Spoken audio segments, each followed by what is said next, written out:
Hello everyone, this is Priya. Welcome back to our channel data with Priya. మనము ఈ సిరీస్లో కంప్లీట్గా ఒక డేటా అనలిస్ట్ ఎస్క్యూఎల్ని ఎలా యూజ్ తెలుసుకుందాం. ఫస్ట్ డేటా అంటే ఏంటి? డేటా అంటే కలెక్షన్ ఆఫ్ ఇన్ఫర్మేషన్ కదా. డేటా అనలిస్ట్ డేటాబేస్లో ఉండే డేటాని ఎక్స్ట్రాక్ట్ చేయడానికి డేటాబేస్ తోటి మాట్లాడాలి. అలా మాట్లాడడానికి యూజ్ చేసే లాంగ్వేజ్. డేటాబేస్ అనేది డేటాని స్టోర్ చేసుకుంటుంది, ఒక ఆర్గనైజ్గా చేసుకుని ఒక దగ్గర ఒక వేర్ హౌస్ లాగా అనమాట. వేర్ హౌస్ లాగా డేటా అంతా స్టోర్ చేసి పెట్టుకొని ఉంటుంది.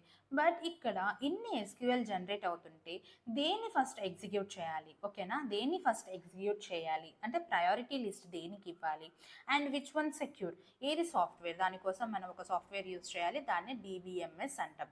డేటాబేస్ అంటే ఏంటో తెలుసుకున్నాం.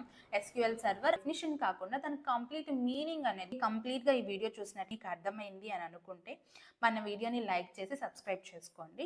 Thank you for watching this video.